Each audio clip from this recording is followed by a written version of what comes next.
কৃষ্ণে শ্রী রাধে। এবার মহাপ্রভুকে জগতের বুকে যিনি আবির্ভূত করালেন অদ্বৈত আচার্য, মহাপ্রভুর পার্শ্বদের মাঝে সবচেয়ে আগে যিনি আসছিলেন শ্রী অদ্বৈত আচার্য মহাবিষ্ণু আর সদাশিবের মিলিত তনু।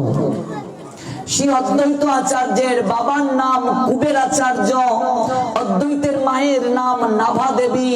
শ্রী অদ্বৈত আচার্যের জন্মস্থান আবির্ভাব স্থান আমাদের সুনামগঞ্জে, বর্তমানে তাহিরপুর উপজেলার নবগ্রাম। আপনি যখন ভারতবর্ষে যাবেন, 7 তীর্থে যদি স্নান করতে যান তাহলে আপনাকে সারা ভারতবর্ষ ঘুরতে হবে। আপনি গঙ্গায় স্নান করলে আপনাকে যেতে হবে কোথায়? পশ্চিমবঙ্গে।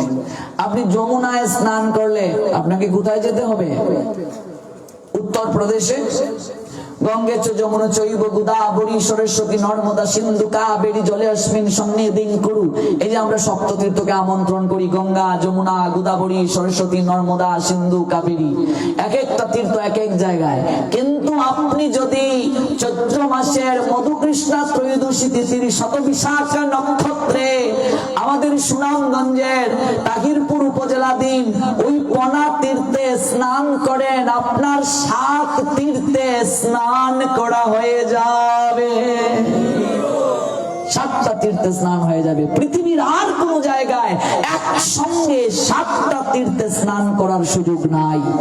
পৃথিবীর আর কোন জায়গায় নাই, কেবলমাত্র আমাদের সুনামগঞ্জে আছে 7টা তীর্থে এক সময়ে স্নান। পৃথিবীর আর কোথাও নাই। কতটা তীর্থ আমরা পেলাম। এটাকে বলে পম তীর্থ, আঞ্চলিক ভাষা পনা তীর্থ। পম যুগ তীর্থ, সন্ধি বিচ্ছেদ পনা তীর্থ। এবং এই তীর্থে আমার মনে হয় অনেকেই গিয়েছেন। অনেকেই গিয়েছেন বাবা, মায়েরা অনেকেই গেছে। আচ্ছা, এই তীর্থের একটা মহিমা আছে। যখন স্নানের সময় হয় আপনা থেকে জল বেড়ে যায়, যখন যুগ লাগে। এটা অদ্বৈত আচার্য তার মাকে পণ করে তীর্থকে আমন্ত্রণ করিয়েছিলেন। পণ তীর্থ। অদ্বৈত আচার্য 2টা বিয়ে করেছিলেন। তার বিবাহ বৃত্তান্ত আরো মধুর। নৌকা যুগে যাচ্ছিলেন, 2 কন্যা দেখে পাগল হয়ে গিয়েছিলেন। ভগবানের কাছে বলছিলেন, ওগো তুমি যদি আমার হতে। 2 বোন একসঙ্গে মনের বাসনা করলেন, 2 জনকে বিয়ে করতে হবে। যার বাল্য নাম ছিল কমলাক্ষ। কমল মানে পদ্ম, চোখগুলো ছিল পদ্ম পাপড়ির নিয়ায়, এত সুন্দর ছিলেন। কিন্তু বিয়ের পর একের পর এক ঘটনা হয়েছে, লীলা হয়েছে। খুব সুন্দর এগুলো লীলা। তা আপনি অবাক হবেন, এই যে কুবের আচার্য মানে অদ্বৈতের বাবা, তিনি ছিলেন রাজা দিব্য সিংহের রাজত্বকালে রাজার অধীনে চাকরি করেছিলেন। বিশাল করে দুর্গা পূজা করা হতো, সবাই গিয়ে প্রণাম দিয়েছে মা দুর্গাকে। কেবলমাত্র কমলাক্ষ অর্থাৎ অদ্বৈত মাকে প্রণাম দেয় নাই। বিষয়টা কি হবে বলুন? রাজার বাড়ি পূজা, কমলাক্ষর বাপ চাকরি করে রাজার অধীনে, সবাই প্রণাম দিয়েছে, সে প্রণাম দেয় না। এটা তো সবাই জানবে। কি ব্যাপার কুবের, তোমার পুত্র আসে নাই কেন মাকে প্রণাম দিতে? অদ্বৈত কে? মহাবিষ্ণু, স্বয়ং ভগবান। আর সদাশিব, শিবের মাঝে আরো প্রকার রয়েছে। যে শিব রাসলীলায় অংশগ্রহণ করেছেন, বৃন্দাবন শিব, এই দুজনের মিলিত তনু। মা দুর্গা তিনি তো বৈষ্ণবী, তিনি কি ভগবানের প্রণাম নেবেন? কখনো না। এই জন্য অদ্বৈত বলছেন তার বাবাকে, ও বাবা, তোমার মা তো আমার প্রণাম নেবে না। কি এত বড় কথা? ছোট্ট ভালো, চুপ কর, কেউ যেন না শুনে। কত বড় কথা, মা তোর প্রণাম নেবে না? হ্যাঁ, মা প্রণাম নেবে না। রাজা বললেন, জোর করে আগে টেনে নিয়ে আনো। কত বড় সাহস! সে এসে প্রণাম দেয় নাই মা দুর্গাকে। অদ্বৈতকে তখন অদ্বৈত হয় নাই, তার নাম কমলাক্ষ, বাল্য নাম কমলাক্ষ, পরে অদ্বৈত হলেন। কিভাবে হলেন তারও ঘটনা আছে। এই ঘটনাটা আমি গত তারিখেও একটু স্পর্শ করেছিলাম, কিন্তু বিস্তারিত বলছি এই জন্যই, কারণ আমরা যারা বৃন্দাবনে যেতে পারবো না, গয়াতে যেতে পারবো না, কাশীতে যেতে পারবো না, সপ্ততীর্থে যেতে পারবো না, অন্তত বছরে একবার হলে ওই পনা তীর্থে গিয়ে যেন ডুব দিয়ে আসি। এই কথাটা মনে রাখবে আজকে। এই সুযোগ হাতছাড়া করবে না বাবা। 7টা তীর্থে স্নান, কতটা যে গুরুত্ব এই পঞ্চতীর্থের। মাকে গিয়ে প্রণাম দেওয়ার জন্য গেলেন কমলাক্ষ। যখন মাকে প্রণাম দিলেন, সঙ্গে সঙ্গে মা দুর্গা প্রতিমা থেকে এমন করে উপুর হয়ে পড়ে গেলেন। প্রণাম কি করে নেবে? তার কারণ হচ্ছে অদ্বৈত হচ্ছেন মহাবিষ্ণু সদাশিব। তাহলে মা দুর্গার স্বামী হচ্ছে শিব। শিব যদি প্রণাম দেয় দুর্গাকে, দুর্গা কি নেবে? স্বামী প্রণাম দেবে, নেবে? আর মহাবিষ্ণু আর শিব দুজন মিলে হয়েছেন অদ্বৈত। মহাবিষ্ণু মানে স্বয়ং ভগবান, আবার শিব, দুজন মিলে অদ্বৈত। অদ্বৈত প্রণাম দেওয়ার সঙ্গে সঙ্গে মা এমন করে পড়ে গেলেন, মা দুর্গার প্রতিমা। অবাক হয়ে গেল সবাই। তখনই বুঝলো এই ছেলে সাধারণ কেউ নয়, অলৌকিক গুণের অধিকারী। তার মা নাভা দেবী, অর্থাৎ অদ্বৈতের মা। তিনি একদিন স্বপ্ন দেখলেন তার ছেলে চতুর্ভুজধারী, 4টা হাত। বলছে এটা কি করে সম্ভব? আমার ছেলের তো 2 হাত, কিন্তু আমি স্বপ্নে তো দেখলাম 4 হাত। 4 হাত আমার ছেলের কি করে হবে? 4 হাতে শঙ্খ চক্র গদা আর পদ্ম। 4 হাতে শঙ্খ চক্র গদা পদ্ম। হাত ধরে তাকে নিয়ে যাচ্ছেন সপ্ততীর্থে স্নান করানোর জন্য। ঘুম ভেঙে গেল, কাঁদতে শুরু করলেন। মা, তুমি কান্না করছো কেন? না পুত্র, স্বপ্নের কথা তোমাকে বলে আর কি হবে? আমার কি আর ইচ্ছে পূরণ হবে? বলো না তোমার কি স্বপ্ন দর্শন হয়েছে? পুত্র, ও পুত্র, তুমি তো আমার ছেলে, আমি তোমার মা, তোমার 4 হাত কেন হবে? কারণ মা কখনো উপলব্ধি করেন না যে সন্তান ভগবান। তুমি আমায় হাত ধরে নিয়ে যাচ্ছ সপ্ততীর্থে স্নান করানোর জন্য। পুত্র, আমি এই বয়সে কি করে সপ্ততীর্থে স্নান করব? তখন তো আর এরকম উন্নত যোগাযোগ ব্যবস্থা ছিল না, হেঁটে হেঁটে যেতে হবে। কমলাক্ষ তার মাকে বললেন, মা, সপ্ততীর্থে তোমাকে স্নান করতে যেতে হবে না, সপ্ততীর্থকে আমি তোমার কাছে নিয়ে আসবো স্নান করানোর জন্য।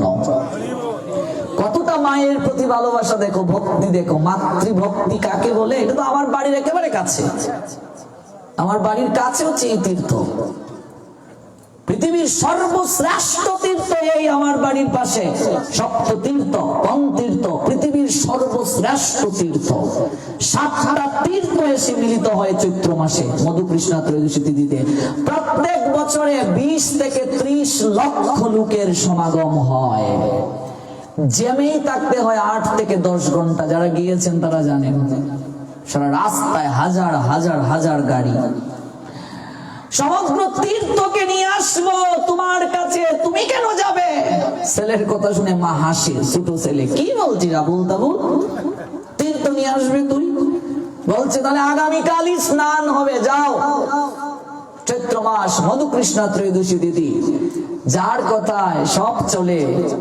মা তো জানেন না ছেলে সাধারণ কেউ নয়, ভগবান বিষ্ণু আসছেন তার ঘরে, আর সঙ্গে ভক্তকে মিলিয়ে আনছেন। গঙ্গা, যমুনা, গোদাবরী, সরস্বতী, নর্মদা, সিন্ধু, কাবেরী সমস্ত তীর্থদেরকে বলছেন, আমার মায়ের ইচ্ছা সপ্ততীর্থে স্নান করা, তোমরা এসে ওই নদীতে মিলিত হও। এই যে নদীতে আপনারা স্নান করতে যান, এই নদীর নাম ছিল রেণুকা। নাম কি? রেণুকা। আমি ইতিহাসে যদি যাই অনেক বিশাল, তাই এত দূর ব্যাখ্যায় যাচ্ছি না। রেণুকা ছিল। রেণুকা কেন? যারা গিয়েছেন তারা জানেন একেবারে পাহাড়ের কাছে, তো পাহাড়ের কাছে নদীটা। হ্যাঁ, ইয়েস। এবং এই যে রেণু রেণু বালি না বাবা, শুধু বালি আর বালি, ওই বালি পাহাড়ের কুল ঘেঁষে চলে আসে। আমাদের অঞ্চলে যারা দেখেছেন তারা জানেন বাংলাদেশে যত বালু পাথর সাপ্লাই করা হয় সব কিন্তু আমাদের এই জায়গা থেকে আসে। কারণ বালু পাথর কয়লা তো এটার ঘাটি তো আমাদের অঞ্চল, টেকের ঘাট থেকে শুরু করে যা সব তো আমরা, এখান থেকেই তো বালু আসে, পাথর আসে, কয়লা। এই জন্য জায়গার নামে একটু কাছে গেলে দেখবেন সমস্ত কিছু এই জায়গা থেকে। আমরা ছোটবেলা দেখেছি বর্ষায় যখন জল আসতো প্রচুর বান হতো, মানে পাহাড় থেকে তো ঢল আসে, পাহাড়ি গাছ, কাঠ, লাকড়ি ভেসে ভেসে আসতো আমাদের এইদিকে। আমরা 6 মাসের লাকড়ি ধরে রাখতে পারতাম। প্রচুর লাকড়ি, মানুষের মরা দেহ, এগুলো ভেসে আসতো, লাশ ভেসে আইসা আমাদের এদিকে লাগতো। ছোটবেলা আমরা দেখেছি, হ্যাঁ, পাহাড় থেকে এগুলো ভেসে ভেসে আসতো। এখন না ধীরে ধীরে, আমার বয়স আর কত, আমি ছোটবেলা লাকড়ি ধরেছি, মনে আছে এখনো। হ্যাঁ, এই দিক থেকে আর প্রচুর লাকড়ি হতো। এগুলো তো এখন তো বালি খুঁড়তে খুঁড়তে খুঁড়তে খুঁড়তে মাটি বের হয়ে আসছে, আর কত যাবে এত বালি। আর আমাদের এইদিকে নৌকা দিয়ে তো বারবার স্টিল বডি দিয়ে বালি নিয়ে যাচ্ছে, বালি নিয়ে যাচ্ছে, এখনো বালি শেষ হচ্ছে না। এই জন্য এই নদীর নাম হচ্ছে রেণুকা। রেণু রেণু বালি আসে। এই রেণুকা নদীতে এই অদ্বৈত আচার্য সপ্ত তীর্থকে বললেন, তোমরা এসে আবির্ভূত হবে, আমার মা স্নান করবে একেবারে আমার বাড়ির পাশে। আমার বাড়ির পাশ দিয়ে যে নদী গিয়েছে এই নদীর নাম হচ্ছে রক্তি নদী, সুরমার একটা শাখা। ওই রক্তি নদী গিয়ে মিলিত হয়েছে রেণুকার সঙ্গে। আপনাদের নিমন্ত্রণ, আমরা বাড়িতে গিয়ে থাকবা, খাইবা, পরে নৌকায় তোমরা রেলুইয়া যাইব, বুঝছো নি গো মা? যাইও তোমরা, নিমন্ত্রণ। ছোটবেলা দেখতাম, এখন না গাড়ির যুগ, মেসে গাড়ি দিয়ে যায়। আগে আমরা ফোনা তুলতে আইটে আইটে যাইতাম। ওরে বাপরে, 10 জন 20 জন 40 জন 50 জন, এমন কোন বাড়ি নাই আমরা এলাকায় যে মানুষ আর রইছে না। মিষ্টি লাউ আর ডাইল আর সবজি চলছে। আমরা অঞ্চলে তো বেশি বাদাম হয়, তরমুজ হয়, এটা হচ্ছে আমাদের অঞ্চলের সবচেয়ে বেশি বেশি ফসল। বাদাম, তরমুজ আর মিষ্টি লাউ আর ফুলকপি বাঁধাকপি, এটা অভাব নাই। লাগাইছে ফার্ম লাইট জ্বালাইয়া, তখন তো কারেন্ট আসলো না, ফার্ম লাইট জ্বালাইয়া আমরা বাপ প্রায় দেখছি সবাই খাওয়াইছে। আমরা অঞ্চলে প্রত্যেক ঘরে ঘরে মানুষ গিয়ে থাকতো। এই আমরা হইতাম বড় বান্নি, যে বড় বান্নি, তখন তো বুঝতাম না এটার মহিমা, এত যে মহিমা। এটা হচ্ছে বড় বারুনি। আর আমরা এখানে একটা, আমাদের একটা তালুকের এখানে আমাদের ইয়ে হয়, মেলা হয়, এটা ছোট বারুনি, 3 দিন মেলা হয়।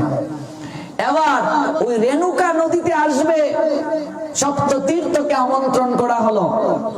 এই রেণুকা নদী পরবর্তীতে নাম হয়ে গেল জাদুকাটা নদী। বর্তমানে এই নদীর নাম কি? জাদুকাটা। ইউটিউবে সার্চ করবেন জাদুকাটা, দেখবেন নদী চলে আসবে।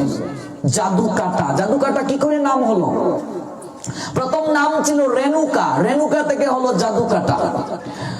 ভোরবেলা তার মাকে অদ্বৈত গিয়ে বলছেন, ও মা তাড়াতাড়ি উঠো। কই কি? কয় সাত তীর্থ আইছে, তুমি স্নান করবে। কই থেকে থাকো? হ্যাঁ উঠো তুমি তাড়াতাড়ি। এটা আমরা সুনামগঞ্জে ভাষা কইলাম কি, ও মা তাড়াতাড়ি উঠো। ওখানে কি হইছে? কয় না, তুমি স্নান করতে হয় না। এবার মা উঠছে, বাবা কি তা হয় আমার লগে আও। এখন গেছে, গিয়ে দেখে উড়ি ভাবেই কি পাহাড় থেকে জল গড়িয়ে গড়িয়ে পড়তেছে। কয় মা, এটা হচ্ছে গঙ্গা, এটা যমুনা, এটা সরস্বতী, এটা নর্মদা, এটা সিন্ধু, এটা কাবেরী। কই থেকে দেখো? তুমি স্নান করো। 7 তীর্থ আইছে, সপ্ত তীর্থের সঙ্গে পরিচয় করিয়ে দিচ্ছেন কমলাক্ষ। এবং ঢেউ খেলছে, স্নান করলেন কমলাক্ষের মা নাভা দেবী। মায়ের কাছে প্রতিজ্ঞা করেছিলেন মুষ্টিবদ্ধ করে, সপ্ত তীর্থকে তোমার কাছে আনবো, নইলে আমার নাম কমলাক্ষ না। ওই পণ করেছিলেন বলে ওই তীর্থের নাম হয়ে গেল পণ তীর্থ। মানে প্রতিজ্ঞা করে যে তীর্থ আনা হয়েছে। এবার তার মা স্নান টান কইরা কয়, বাবা রে আমি না স্নান করলাম, আচ্ছা একটা কথা কই তোরে খোকাও, জগতে তো আরো কত মানুষ আছে যারা এত দূর যাইতে পারতো না, যাদের টাকা পয়সা নাই, সামর্থ্য নাই। বাবা, জগতের কল্যাণের লাগেও তো তোর একটা কিছু করণ দরকার আছে। প্রত্যেক বছরেই মানুষ যেতে এই তিথিতে স্নান করার সুযোগটা পায়, তুই এই ব্যবস্থাটা কইরা দে। এবার কমলাক্ষ বলছে, যথাজ্ঞে মা, প্রত্যেক বছর চৈত্র মাসের মধুকৃষ্ণা ত্রয়োদশী তিথি শতমী শাখা নক্ষত্রে লক্ষ লক্ষ লোকের সমাগমে এখানে এই তীর্থে স্নান হবে। সপ্ত তীর্থকে তিনি আদেশ করলেন, তোমরা আমার কাছে পণ করো, প্রত্যেক বছর তোমরা এই জায়গায় আসবে। ওই সপ্ত তীর্থ অদ্বৈতের কাছে পণ করলেন, তাই নাম হলো পণ তীর্থ। দুইটা পণ, মায়ের কাছে অদ্বৈতের পণ, অদ্বৈতের কাছে সপ্ত তীর্থের পণ। এবার অদ্বৈতের মা বলছে, বাবা কলিযুগের মানুষ তো প্রমাণ ছাড়া বিশ্বাস করে না, সপ্ত তীর্থ যে প্রত্যেক বছর এই জায়গায় আসবে তার প্রমাণ কি? তখন অদ্বৈত বললেন, যখন স্নানের সময় হবে, যুগ যখন শুরু হবে, যারা গিয়েছেন দেখবেন একটা বিশেষ সময় থাকে, এত সময় থেকে এত সময়ের মাঝে স্নান, এর আগে জল স্থির থাকে বাবা, দেখেছো? কিন্তু স্নানের সময় জল আপনা থেকেই বেড়ে যায়। ছোটবেলা মার খাইছে যখন গপ শুনতাম, ওই থেকে দেখো হ্যাঁ দেখিস না গেলে পরে। আমার এখনো মনে আছে, আমি তখন খুব ছোট, পয়লা যখন মার সাথে গেছি, আমরা কই বড় বাননি আমরা অঞ্চলে, মা কই সাবধান বাবা রে, তোরে যদি আঙ্গুল থেকে আড়াইলে আর খুঁজে পাইতাম না। এত মানুষ হয়, কেউ আঙ্গুল থেকে কেউ ছুটলে আর খুঁজে পাইতেন না। দেখবা মাইকে খালি ঘোষণা করতেছে, অমুকের মা আড়াইয়া গেছে, আরে নির্মল আমি তোর মা কইতাছি, লোকনাথ মন্দিরে আসি, আমার লইয়া যা, অদ্বৈত বাড়িতে আসি, খালি ঘোষণা হয়, মানুষ আড়াইয়া। মা কয়, বাবা রে তুই যদি আড়াই যাস তোর আর খুঁজে পাইতাম না। ছোটবেলা প্রথম যাওয়া মার সঙ্গে আইটা, এখন তো আমরা যাই নৌকায় বাড়ির কাছে, এখন তো নৌকাও যায়, গাড়িও যায়, মোটরসাইকেল যায়, এখন তো রাস্তা ফাটকা সবটাই যায়, আমরা আইটা গেছি। এবার এটা একদম ঠিক কথা, সানো যখন নামলাম আডু পানি পরে, কোমর পানি পরে, বুক পানি পরে, সাঁতার হয়ে যায়, জল বেড়ে যায়। এই যে জল প্রবাহিত হওয়া, জল বৃদ্ধি পাওয়া, এই যে কৃপা কলিযুগের মানুষের জন্য দ্বৈত আচার্য করে গেলেন। এই অহৈতুকী কৃপা আর কোথাও খুঁজে পাওয়া যাবে না, কেবল পাওয়া যাবে আমাদের শ্রীহট্ট সিলেটে। এই কথাগুলো এই জন্যই বলছি, যারা এই অনলাইনের মাধ্যমে অন্যান্য জেলা তথা দেশের বাহির থেকে শুনছেন, অন্তত তাদের মাঝে যেন এই বিষয়গুলো জানা থাকে। শ্রীহট্টকে বলা হয় গুপ্ত বৃন্দাবন। মহাপ্রভুর অধিকাংশ পার্শ্বদরা আবির্ভূত হয়েছেন এই শ্রীহট্টে তথা এই সিলেটে। সিলেট তো বর্তমান হয়েছে, আগে তো আর সিলেট আসতো না, এটার নাম ছিল শ্রীহট্ট। বর্তমানে তো তাহিরপুর উপজেলা হয়েছে, এটা তো আগে তাহিরপুর উপজেলা আসলো না, এটা আসলো লাউর পরগনা। শ্রীহট্টে লাউর পরগনা নবগ্রাম, যে গ্রামে অদ্বৈত আচার্যের আবির্ভাব হয়েছিল। এই জায়গা থেকে সামনে অগ্রসর হবেন অদ্বৈত আচার্যের গুরুদেব মাধবেন্দ্র পুরী, যার জন্য স্বয়ং ভগবান ক্ষীর চুরি করে ক্ষীরচূড়া গোপীনাথ হলেন, যার জন্য বৃন্দাবনে স্বয়ং ভগবান কৃষ্ণ দুধের বাটিতে দুধ নিয়ে এসেছিলেন। সেই মাধবেন্দ্র পুরীর আবির্ভাব স্থানও আমাদের সুনামগঞ্জে। বর্তমানে সুনামগঞ্জ জেলা, তাহিরপুর উপজেলা, উত্তর বরদল ইউনিয়ন, ব্রাহ্মণগাঁও। আপনি আরো অবাক হবেন, কুরুক্ষেত্রে 39,36,600 জন অংশগ্রহণ করেছিল সৈন্য, তন্মধ্যে আমাদের শ্রীহট্টের অর্থাৎ সিলেটেরও 2 জন ছিলেন কুরুক্ষেত্রের যুদ্ধে। এটা আবার কি তা? হ্যাঁ, পনাতীর্থ পরিক্রমা গ্রন্থে দেখবে আছে, তত্ত্ব সংগ্রহ করে লেখা হয়েছে। কৌরবদের পক্ষে যোগ দিয়েছিল তারা লাউর পরগনা থেকে। তখন তো লাউর পরগনা ছিল, বর্তমানে না এগুলো। তখন তো এই 5000 বছর আগে তো আর শ্রীহট্ট কিংবা ওই যে সুনামগঞ্জ ইতা আসলো না, তাহিরপুর আসলো না। লাউর পরগনা থেকে 2 জন যুক্ত হয়েছিলেন। বর্তমানে এটা তাহিরপুর উপজেলা পড়েছে। এই যে দেখো এত তীর্থের সমাহার, এমনকি অবাক হবেন, চৈতন্য ভাগবত যিনি লিখেছেন বৃন্দাবন দাস ঠাকুর, সেই বৃন্দাবন দাস ঠাকুরের পূর্বপুরুষদের নিবাস আমাদের সিলেটে। শ্রীবাস পণ্ডিতের আবির্ভাব স্থান, জন্মস্থান আমাদের বর্তমানে সিলেটের বিয়ানীবাজার উপজেলার পঞ্চখণ্ডে। মহাপ্রভুর অধিকাংশ পার্ষদরা আবির্ভূত হয়েছেন শ্রীহট্টে। একবার এগুলো পরিক্রমা করে আসবে, দরকার হলে আমার কাছ থেকে লিস্ট নিয়ে যাবে। জীবন কেটে গেল বাবা, বাড়ির পাশে তীর্থ আমরা জানি না, আর না জানলে কি করে যাব?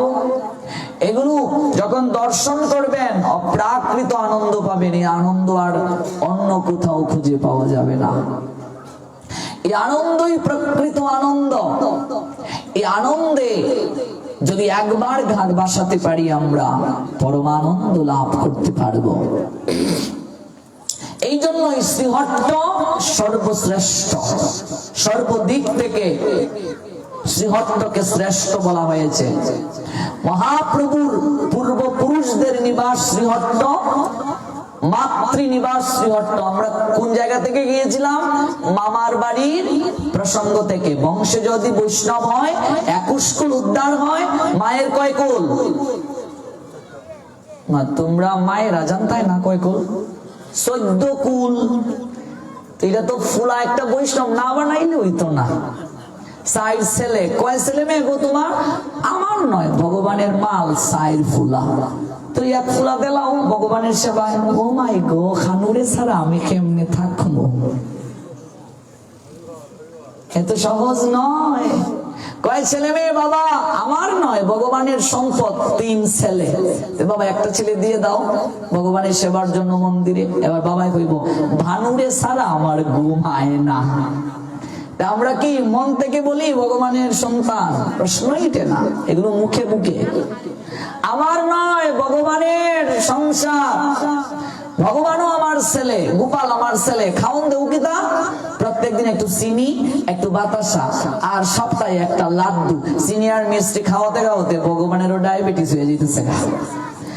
নিজের ছেলে যেটা পেট থেকে বাইরেছে, এটা 4টা 5টা আইটেম, 8টা 10টা আইটেম, হে যেটা বালাফা এইটাই রাইন্দা খাওয়াই। আর ভগবান রে দেওয়ার সময় শুধু চিনি আর মিষ্টি। নিজের ছেলেরে চিনি মিষ্টি দেও, ছেলে থাকতো না গড়ে। কইব জন্ম দিয়েছ, খাওয়াতে পারো না কেন? জন্ম দিয়েছিলে। আর চিনি আর মিষ্টি খাইয়া ভগবান থাকবো তোমার ঘরে? ভালোবাসাটা সবচেয়ে মুখ্য বাবা, ভালোবাসা। যশোমতী মা নিজের স্বামীর থেকেও গোপালকে বেশি ভালোবাসতেন। নন্দ মহারাজ তার স্ত্রী যশোদা থেকেও গোপালকে বেশি ভালোবাসতেন। কত বছর আরাধনা করেছিলেন জানেন? কৃষ্ণকে পুত্র রূপে লাভ করার জন্য। দেবকী বসুদেব কত বছর আরাধনা করেছিলেন, এগুলো কালকে শোনাবো। কত বছর আরাধনা করেছিলেন কৃষ্ণকে পুত্র রূপে লাভ করার জন্য।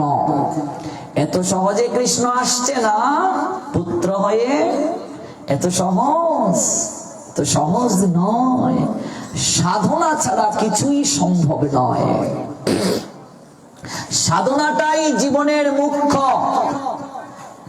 সাধনাটাই সবচেয়ে গুরুত্বপূর্ণ। বলছিলাম সন্তান ধারণের প্রসঙ্গ থেকে যে মায়ের সবচেয়ে বড় অবদান। মায়ের কারণে সন্তান ভূষিত হয়, মায়ের কারণে সন্তান কলঙ্কিত হয়। মায়ের অবদানটা সবচেয়ে বেশি। এই মায়ের কারণে কর্ণ ধিক্কার পেল। সমাজের বুকে প্রত্যেকটা ক্ষেত্রে ক্ষেত্রে দুঃখ পেল। আমরা গতকাল কোন প্রসঙ্গ থেকে সমাপন করেছিলাম? দুর্বাসা মুনির প্রসঙ্গ, তাই তো? যে দুর্বাসা অত্যন্ত রাগী, এত যোগ্যতা ছিল কিন্তু রাগের কারণে সফল হতে পারলেন না, যত্র তত্র রেগে যান। আর আমাদের প্রসঙ্গটা ছিল ওই রাগী ঋষিকে, ওই দুর্বাসার মতো এত রাগান্বিত ঋষিকে কুন্তী সেবার মাধ্যমে সন্তুষ্ট করে ফেলেছিল। আর এই কুন্তীকে বুঝাতে গিয়ে কুন্তীর সমস্ত জ্ঞাতি গোষ্ঠীর আজকে ব্যাখ্যা করতে হলো। এই কুন্তী দুর্বাসাকে সন্তুষ্ট করে ফেললেন। এটাই আমাদের গতকালের বিষয় ছিল। কিভাবে সন্তুষ্ট করলেন? ওই কুন্তী যখন কুন্তী ভুজের কাছে গেলেন, আমরা তো এর আগে জানলাম তার বাবা তাকে দান করে দিয়ে দিলেন কুন্তী ভুজের কাছে। এবার কুন্তী ভুজের অর্থাৎ ভুজ বংশই কুন্তীর একমাত্র পরিচয় হয়ে দাঁড়ালো। ভুজ বংশটাই তার পরিচয়। সেই জায়গায় ধীরে ধীরে তিনি বড় হতে শুরু করলেন। কুন্তীর তখন কুমারী কাল চলছে। একটা নারীর সবচেয়ে মর্যাদা করে রাখার বিষয় হচ্ছে তার কুমারীত্ব। এই জন্য সনাতনী হিন্দুরা কুমারী পূজা করে, কুমারী দেবীর পূজা করে দেবী রূপে বুঝানোর জন্য যে এই সময়টা প্রত্যেকটা মেয়ের প্রত্যেকটা নারীর কতটা গুরুত্বপূর্ণ এই বিষয়টাকে বুঝানোর জন্য। ঠিক সেই সময় আমরা দেখতে পাই কুন্তী ভুজ, কুন্তীর পরবর্তী বাপের নাম, জন্মদাতা বাবার নাম তো হচ্ছে সুরসেন, আর পরবর্তীতে যাকে দান করে দিলেন, সহজ কথায় আমাদের আঞ্চলিক ভাষা পালক পিতা। পালক পিতা হচ্ছেন কুন্তী ভুজ। ওই কুন্তী ভুজের গৃহে একদিন দুর্বাসা অতিথি হতে গেলেন, অতিথি হয়ে গেলেন দুর্বাসা মুনি। বল মায়েদের একটু ঘুম ঘুম পাচ্ছে। কলির তিনটা শিষ্য আলস্য, নিদ্রা আর কলহ। ভগবানের কথা যখন শুরু হবে তখন কলি মহারাজ তিনটা শিষ্যকে পাঠাবেন, যা তোরা গিয়া গাড়ির মাঝে দেখবে যারা যারা ঘুমাইছে তারার গাড়ির মাঝে কলি বইয়া গেছে।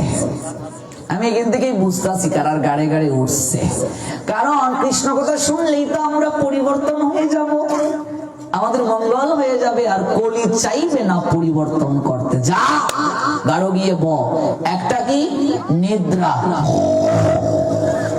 এক জায়গায় গেছি, এক মা, আমি তো ভাবছি মনে হয় ইনস্ট্রুমেন্টে প্রবলেম হইতেছে, দেখি না নাক ডাকতেছে আমার গাড়ো গিয়া, নাক ডাকে। আমি তো ভাবছি মনে হয় প্রবলেম হইতেছে সাউন্ডে, দেখি না নাক ডাকে। তার মানে কি তা কলি বইয়া গেছে গাড়ে। আলস্য আরেকটা কলির শিষ্য কি তারে সকালের মা যাইতে না শঙ্কর বাড়ি ফাটো, 3 দিন ফাট, আজকে 2 নম্বর দিন, ঠান্ডাও পড়ছে, দেখি কালকে যাওয়ার ইচ্ছা আছে। ঠিক ঠিক না? তার মানে বুঝতেই কলির আরেকটা শিষ্য তার গাড়ে বইয়া গেছে, এটা আলস্য।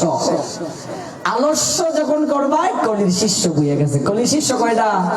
3টে। আলস্য, নিদ্রা, আরেকটা কি কলহ। আইতাই গীতা পাঠো, জামাই বউ লাগি গেছে খাইছিয়া। তার মানে কলি আরেকটা শিষ্য হয়েছে, আজকে গীতা পাঠো যাওয়ার কথা আসলো, তোমার লাগে আজকে আমি যাইতাছি না, গীতা পাঠের সময় তুমি আমার লগে খাইজা শুরু হইয়া দিছো। বুঝতে কলির আরেকটা শিষ্য ঢুকি গেছে। এই 3টা শিষ্য পিছনে পিছনে সর্বদা যাবে তোমার ঘাড়ে বসার জন্য।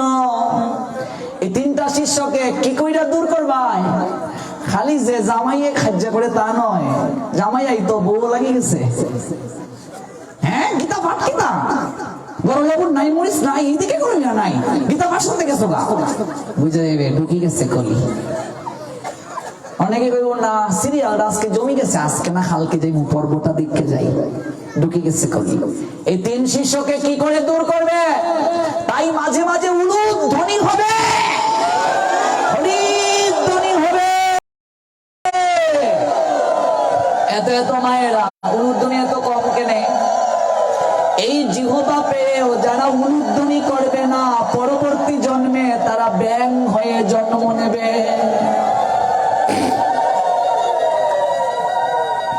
এই জিহ্বা পাইয়াও যারা উলুধ্বনি করবে না, তারা পরবর্তী জন্মে ব্যাঙ হবে। আমার কথা না, কালকে ব্যাখ্যা করব উলুধ্বনির উৎপত্তি কই থেকে হইছে।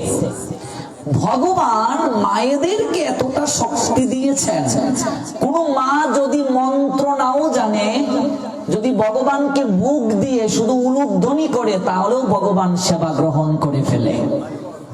এতটা শক্তি দিয়েছেন উলুধ্বনিতে। এই এটা মায়েদেরকে আশীর্বাদ দিয়েছেন। এখনকার অনেক মেয়েরা উলুধ্বনি দিতে জানে না, যদি লিপস্টিক লাগে যায়। এক জায়গায় গেছি, বই নাই, রূপালী সোনালী কাকলি মিতালি বর্দি উলুধ্বনি দিয়ে বর্দি হতেছে শেষ দি সুর দিলে উলুধ্বনি দেওয়ার কেউ নাই, কারণ আটা ময়দা লিপস্টিক মেকাই লাগে যায়। এখনকার অনেক মেয়েরা উলুধ্বনি দিতেই পারে না। ব্যাংক দেখবে ঘরের কোণে অতিরিক্ত ডাকাডাকি করে, ডাকটাই তার মৃত্যুর কারণ। ডাক শুনে সাপ গিয়া ব্যাংক রে খায়। এই জিহবা পেয়েও যারা উলুধ্বনি করবে না, পরবর্তী জন্মে তারা কি হবে? ব্যাং হবে। তাই কলির শিষ্যকে দূর করতে গেলে মাঝে মাঝে উলুধ্বনি হবে, হরিধ্বনি হবে। জয় জয় শ্রী শ্রী রাধে রাধে শ্যাম। অনেকেই দরাইয়া এখন দিচ্ছে, অনেকে কইব বাবা রে কোন পথে যাইতাম, দিলেও বেজাল না দিলেও বেজাল। যাই হোক, গুমটুম একটু সারছে। আচ্ছা, তাহলে আমরা আবার মূল প্রসঙ্গে আই হই। এই যে কুন্তি ভুজের গৃহে যখন ছিলেন, তখন দুর্বাসা ঋষি সেই গৃহে অতিথি হয়ে গেলেন। এত বড় ঋষি, বাপরে বাপরে বাপ, যখন তখন রেগে যায়। এরকম ঋষি যদি কেউ গৃহে যায়, আগেই সবাই প্রণাম দেয়, বাবা না সাই ভালো, এমন মানুষ না সাই ভালো। এত বড় ঋষি যখন তখন রেগে যায়। কুন্তি তখন কুমারী, তাকে দায়িত্ব দেয়া হলো দুর্বাসা ঋষির সেবা করার জন্য। কুন্তি এতটাই দুর্বাসার সেবা করলেন, সাধু যদি কারো গৃহে আসে, সাধু সেবা যদি কেউ ঠিক মতো করে, তার কৃপা হবেই হবে, কৃপা হবেই হবে, কৃপা হতে বাধ্য। সাধু যদি কারো গৃহে রাত যাপন করে, সেই গৃহের মঙ্গল হবেই হবে, হতে বাধ্য। দুর্বাসার এত সেবা করলেন, দুর্বাসা মুনি সেবায় সন্তুষ্ট হয়ে গেলেন। মনে রাখবে, সেবায় দেবতাকেও বন্দী করা যায়, দেবতা পর্যন্ত বন্দী হয়ে যায় সেবার মাধ্যমে। সেবার দ্বারা সমস্ত কিছু লাভ হয়। এই জন্যই তো চৈতন্য মহাপ্রভুর পার্শ্বদ গৌরীদাস পণ্ডিতকে আমার চৈতন্য মহাপ্রভু কথা দিয়েছিলেন, আমি তোমার গৃহে সর্বদা বিরাজ করব। এতটা সেবা করেছিলেন গৌরীদাস পণ্ডিত মহাপ্রভু। এই গৌরীদাস পণ্ডিত কে ছিলেন? এই গৌরীদাস পণ্ডিত দাপর যুগে ছিলেন ভগবান কৃষ্ণের অন্যতম সখা। তার নাম হচ্ছে সুবল।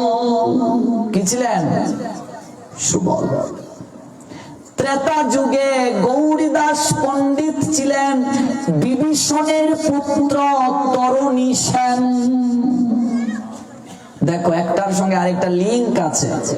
এগুলো বিস্তারিত আমরা অনেকে জানি না বলে মীমাংসা দিতে পারি না। মনে রাখবে, যারা অধিক শাস্ত্র পড়াশোনা করেছে তারা প্রত্যেকটার মীমাংসা দিতে জানেন। আর যদি সব না জানো তাহলে তো ভেজাল লাগবে। সব প্রশ্নের উত্তর আছে, কিন্তু শুধু জানতে হবে, পড়তে হবে। না পড়লে হবে না, শাস্ত্র না পড়লে কিছুই জানা যাবে না। এতটা সেবা করেছিলেন মহাপ্রভু, এতটা ভালোবাসা দিয়েছিলেন। স্বয়ং ভগবান গৌরীদাস পণ্ডিতের গৃহে রয়ে গিয়েছিলেন। যেমন কুন্তি দুর্বাসাকে তিনি সেবা করে সন্তুষ্ট করে ফেললেন। এবার সাধু যদি সন্তুষ্ট হয়ে যায় তাহলে নিশ্চয়ই কৃপা করবে, বরদান করবে। দুর্বাসা মুনির কেউ সেবাই করতে চায় না ভয়ে, এত রাগ তার, যদি ভস্য করে ফেলে সাপ দিয়ে অভিশাপ দেয়, অথচ কুন্তী তাকে সেবা করে সন্তুষ্ট করে ফেললেন। দুর্বাসা মুনি যাওয়ার সময় কুন্তীকে কাছে নিয়ে বলছে, মা তুমি যে আমার এত সেবা করলে, এতটা দিন তোমাদের গৃহে অতিথি ছিলাম, আমি তোমার সেবায় সন্তুষ্ট হয়েছি, এবার তুমি আমার কাছে বর প্রার্থনা করো, বলো তুমি কি চাও আমার কাছে। কুন্তী বলছেন, আমি কিছুই চাই না আপনার কাছে, আমার কিছুই চাওয়ার নাই। কর্মণি অধিকার হতে মফলেষু কদাচন মা কর্ম ফল হেতু বুমাতে সঙ্গস্ত অকর্মাণি। শ্রীমদ্ ভগবদ গীতায় ভগবান বলছেন, কর্মে তোমার অধিকার আছে, ফলে তোমার অধিকার নেই। কখনো নিজেকে কর্মফলের হেতু বলে মনে করবে না, কখনো মনে করবে না নিজেকে কর্মফলের হেতু। আমাদের উচিত কাজ করে যাওয়া, ফল কে দেবে? না আদিরাদি শ্রী গোবিন্দ ভগবান। কুন্তী বলছেন, আমার কিছু চাই না, আমার প্রয়োজন নেই কোনো কিছু, আমার দায়িত্ব ছিল আপনার সেবা করা। আরো সন্তুষ্ট হয়ে গেলেন দুর্বাসা এত সুন্দর কথা শুনে। দেখো মা, তুমি না চাইলে কি হয়েছে, আমি তো তোমায় প্রতিদানে কিছু না দিয়ে যেতে পারি না, বলো তুমি কি চাও। আমার কিছুই চাওয়ার নেই ঋষিবর। একটা নারী জীবনের পূর্ণতা হচ্ছে মাতৃত্ব। হে কুন্তী, তুমি তো এখনো বালিকা, আমি তোমাকে একটা বর দিয়ে যাচ্ছি, অর্থাৎ একটা মন্ত্র দিয়ে যাব। এই মন্ত্রের এতটাই শক্তি, ওই মন্ত্রটা তুমি উচ্চারণ করে যে দেবতাকে তুমি আমন্ত্রণ করবে, সেই দেবতা তোমার কাছে আবির্ভূত হতে বাধ্য থাকবেন। যে দেবতাকে তুমি স্মরণ করবে, সেই দেবতা তোমার কাছে আবির্ভূত হতে বাধ্য থাকবেন। মন্ত্রের এতটা শক্তি।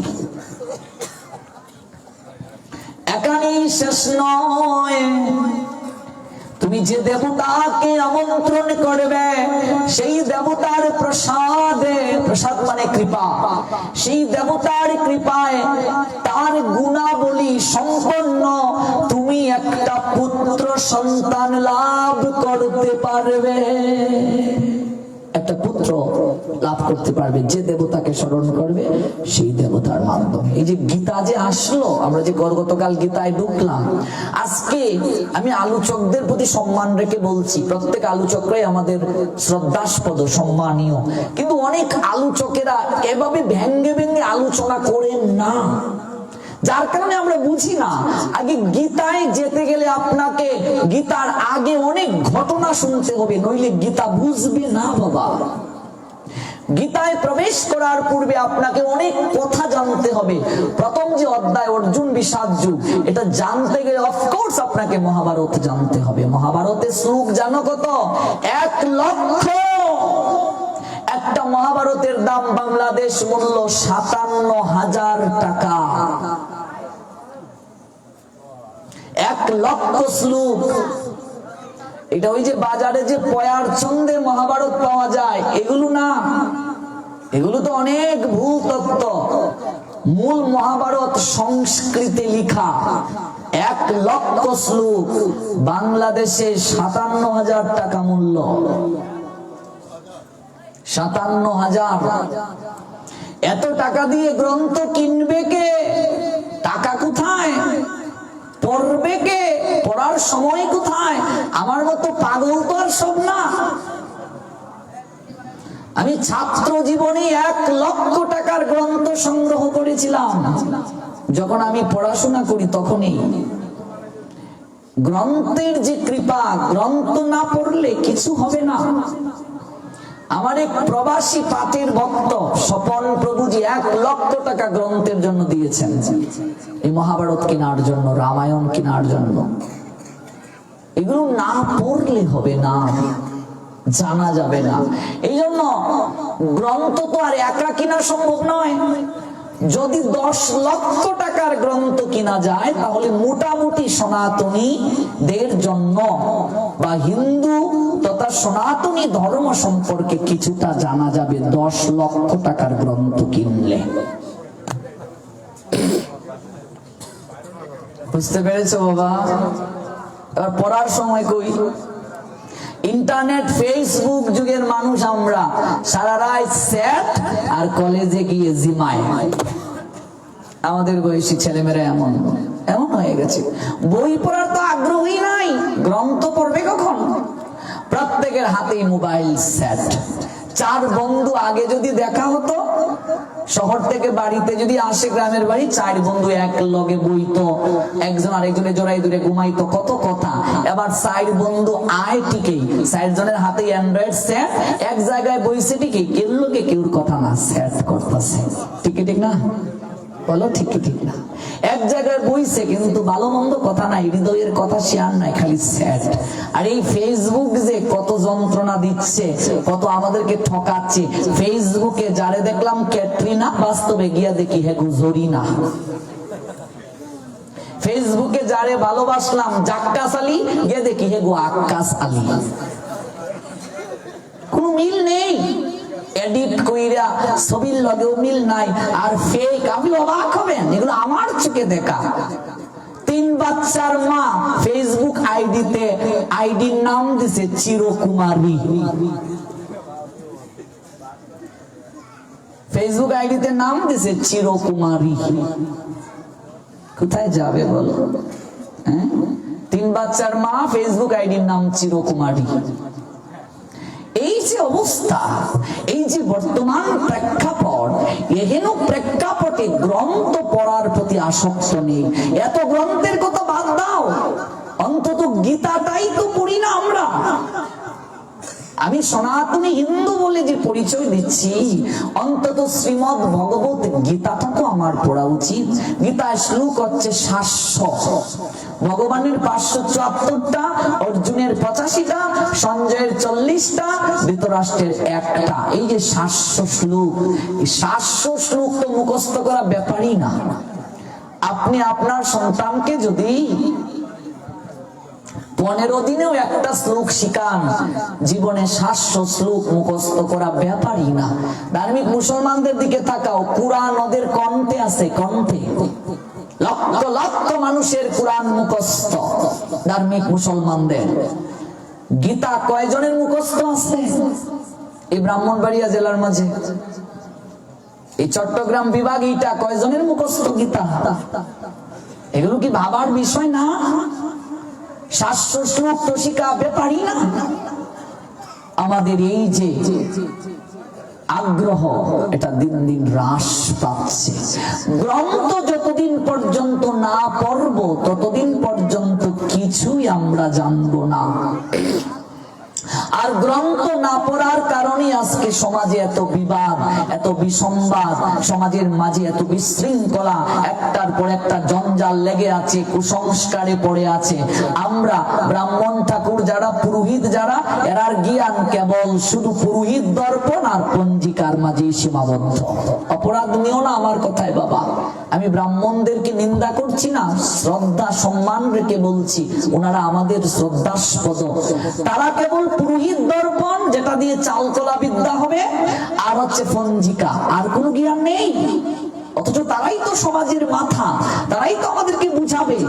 আজকে অনেক গুরুদেব যারা, তাদেরও শাস্ত্র সম্পর্কে অনেক গুরুদেবের জ্ঞান নেই। সমাজ যে নয় তা নয়, অনেক গুরুদেবের জ্ঞান নেই, শাস্ত্র পড়েন না, জানেন না। শাস্ত্র পড়তে হবে, জানতে হবে, উপলব্ধিতে আনতে হবে এবং আচরণ করতে হবে। আচরণ না করলে হবে না। আমি এখানে বসে বড় বড় কথা বলে গেলাম, আমারও যদি আচরণ না থাকে, ভগবান আমাকেও শাস্তি দেবেন। আচরণটাই মুখ্য। আপনি আচরে প্রভু জীবের শেখায়, আপনি না আচরিলে জীবকে শেখানো না যায়। নিজে আচরণ না করলে কেউ গ্রহণ করবে না। তো দেখো, আজকে কুন্তিকে বর দিয়ে গেলেন যে দেবতা আসবে, সেই দেবতার প্রসাদে তোমার সন্তান প্রাপ্ত হবে। তবে শুনো হে বালিকা, এই মন্ত্র যদি অধৈর্য হয়ে পড়ো কিংবা মন্ত্রের প্রতি যদি অবিশ্বাস করো কিংবা চঞ্চল চিত্তে যদি মন্ত্র উচ্চারণ করো, হিতে তোমার বিপরীত হবে। প্রত্যেকটা ক্রিয়ার পাশাপাশি কি আছে? বিপরীত প্রতিক্রিয়া আছে। ভালোর সঙ্গে কি আছে? মন্দ আছে। আমি যে রাহুল কৃষ্ণ দাস, আমার যে শুধু ভালো গুণ আছে তা নয়, আমার মাঝেও মন্দ আছে, দোষ আমার মাঝেও আছে। দোষ গুণ নিয়েই মানুষ। কেউ বলতে পারবে না যে আমি দুয়া তুলসী পাতা।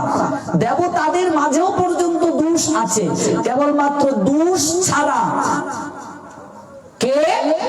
ভগবান।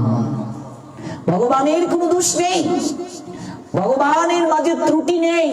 বাকি আমরা যারা আছি, মানব থেকে মুনি ঋষি থেকে শুরু করে দেবতা থেকে শুরু করে, তাদের মাঝেও দোষ গুণ রয়েছে। তো আমাদেরকে কি গ্রহণ করতে হবে? দোষ গ্রহণ করব না গুণ গ্রহণ করব? গুণ গ্রহণ করব। আমার মাঝে যে দোষ আছে এটা আমি স্বীকার করি, স্বীকার করাটা উচিত। কারণ একটা মানুষ দোষ গুণ নিয়েই। আমার মাঝে যদি কোনো গুণ থেকে থাকে সেটা কেবল আপনারা গ্রহণ করবেন, আপনার মাঝে যে গুণ সেটা কেবল আমি গ্রহণ করব। এই জন্য বলছেন রাজহংস হও। রাজহংসকে যখন দুধ আর জল একসঙ্গে মিশিয়ে দেয়া হয়, রাজহংস কি গ্রহণ করে বাবা? দুধটা গ্রহণ করে, জলটা ফেলে দেয়। সংসারে ভালো মন্দ আছে, প্রতিটা মানুষের মাঝে ভালো মন্দ আছে, কেবল ভালো গুণটা গ্রহণ করো আর মন্দটা ত্যাগ করো, বিসর্জন করো, তাহলেই সংসারে ভালো থাকবে। কিন্তু আমি কি করি? আমি কাউকে দেখতে গেলে আগে দেখবো তার নেগেটিভ কি আছে, মন্দটা কি, ভালোটাকে আমরা চোখে দেখি না। ভালো গুণ আমরা প্রচার করি না, খারাপ গুণ প্রচার করি। ফেসবুক মেসেঞ্জারে দেখবে খারাপ খারাপ গুণ, এগুলো আগে প্রচার করব, কিন্তু ভালো গুণ আমরা প্রচার করি না। এই হচ্ছে বিষয়। ভালোটাকে প্রচার করতে হবে, ভালোটাকে গ্রহণ করতে হবে, মন্দটাকে বিসর্জন দিতে হবে। মন্দ আছে বলেই ভালোর তাৎপর্য, অন্ধকার আছে বলেই আলোর তাৎপর্য। প্রত্যেকটার ক্ষেত্রে আলাদা আলাদা তাৎপর্য রয়েছে। আজকে দেখো, সেবার মাধ্যমে বন্দী করে ফেললেন দুর্বাসাকে, দুর্বাসাও তাকে দিয়ে গেলেন বর। শুনহি বালিকা, চঞ্চল চিত্তে কখনো তুমি এই মন্ত্র জপ করিও না, যদি জপ করো হিতে তোমার বিপরীত হবে।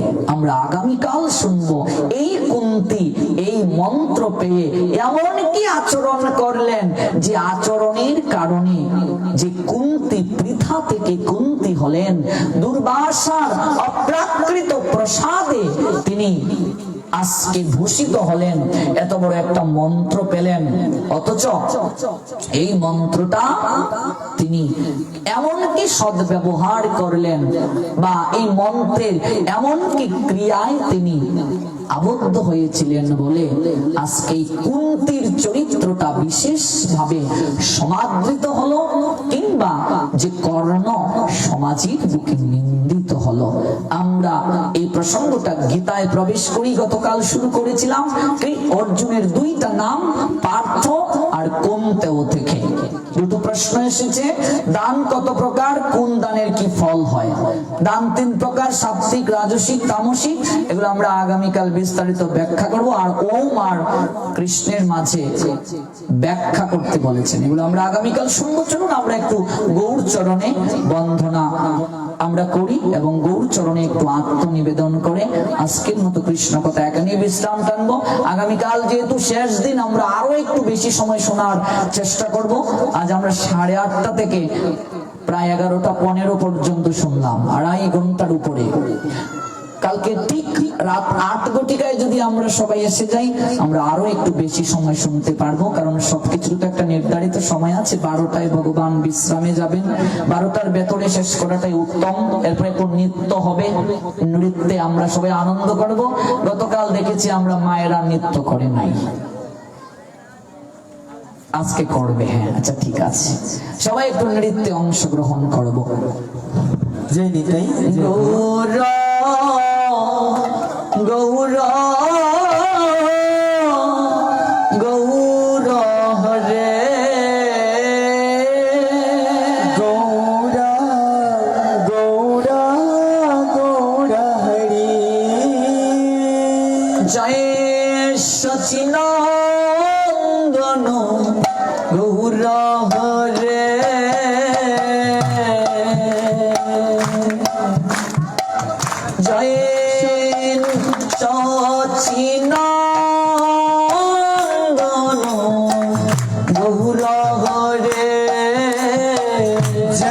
सचिनंदना गौर हरि गौर गौर गौर हरि गौर गौर गौर हरि सची माয়ের প্রাণের দুলাল গৌর হরে सची मायर प्राणेर दुलाल गौर हरि गौर गौर गौर हरि जय गौर गौर गौर हरि विष्णु प्रियार प्राणनाथ गौर हरे विष्णु प्रियार प्राणनाथ गौर हरि गौर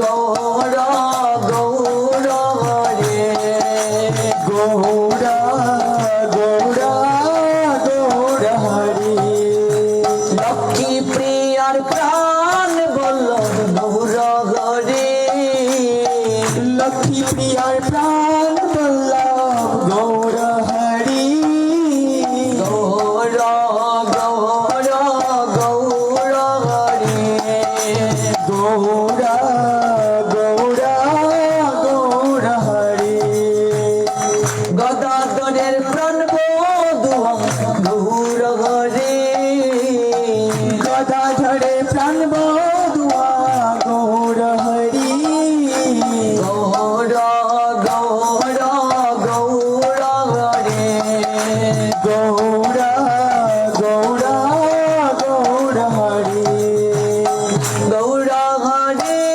राम गौर हरे गौर हरि আমার গৌর হরি गौर गौर गौर हरे गौर गौर गौर हरि भक्तगণের নয়ন মণি গৌর হরে ভক্তগণের নয়ন মণি গৌর হরি গৌর গৌর গৌর হরে জয় গৌর গৌর গৌর হরি গৌর হরে আমার গৌর হরে গৌর হরি আমার গৌর হরি নদিয়া বিহারী গৌর হরে নদিয়া বিহারী গৌর হরি হরে কৃষ্ণ কৃষ্ণ কৃষ্ণ হরে হরে হরে রাম রাম রাম হরে হরে हरे कृष्ण कृष्ण कृष्ण हरे हरे हरे राम राम राम हरे हरे राधे राधे राधे जय जय श्री राधे राधे राधे राधे जय जय श्री राधे राधे राधे राधे राधे जय जय श्री राधे ओ राधे राधे राधे राधे जय जय श्री राधे राधे राधे राधे जय जय श्री राधे राधे राधे राधे जय जय श्री राधे राधे राधे राधे राधे जय जय श्री राधे ओ राधे राधे राधे राधे जय जय श्री राधे जय राधे जय राधे जय राधे जय राधे जय राधे जय राधे जय राधे जय राधे जय गुरुदेव गुरुदेव पति पावन शिल गुरुदेव जय गुरुदेव पति पवन श्रील गुरुदेव जय परम गुरुदेव परम गुरुदेव परम गुरुदेव जय परम गुरुदेव जय परम गुरुदेव जय परम गुरुदेव परम गुरुदेव जय परम गुरुदेव जय प्रभुपाद भक्ति सिद्धांत सरस्वती ठाकुर प्रभुपाद जय प्रभुपद जय प्रभुपद प्रभुपद जय प्रभुपद जय प्रभु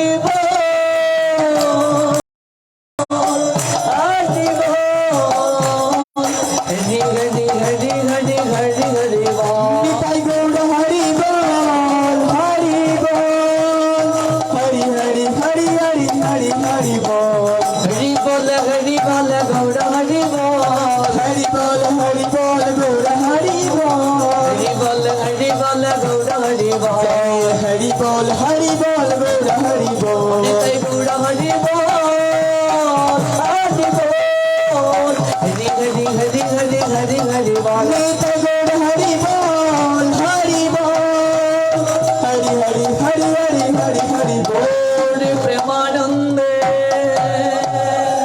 হরি হরি বল জয় জয় শ্রী